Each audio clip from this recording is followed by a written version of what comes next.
টানা কয়েকদিন ধরেই চর্চায় রয়েছেন বলিউড অভিনেত্রী রোজলিন খান।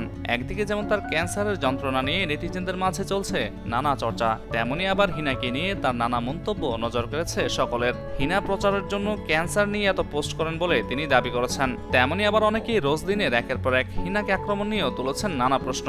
রোজলিনের কথায়, সৌভাগ্য অথবা দুর্ভাগ্যবশত আমাদের দুজনেরই একই হাসপাতালে চিকিৎসা চলছে।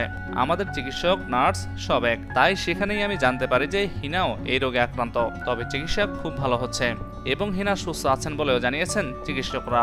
একই হাসপাতালে একই রোগের একই চিকিৎসকের কাছে চিকিৎসা চলার পরেও কেন তিনি সুস্থ হয়ে উঠছেন না, এ কথা ভেবেই অদ্ভুত এক কষ্ট হতে থাকে রোজলিনের।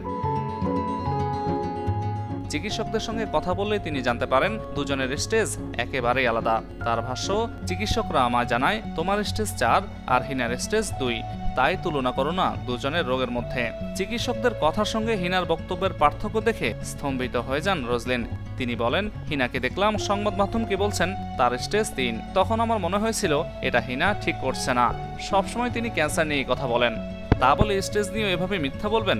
ও তো এমনি জনপ্রিয়, তারপরেও কেন এমন মিথ্যা বলার প্রয়োজন? এরপর যখন দেখলাম ক্যামনিও স্কুবা ড্রাইভিং করছেন এবং সেগুলো সোশ্যাল মিডিয়াতে পোস্টও করছেন, তখন মনে হয়েছিল মানুষের সত্যিটা জানা প্রয়োজন।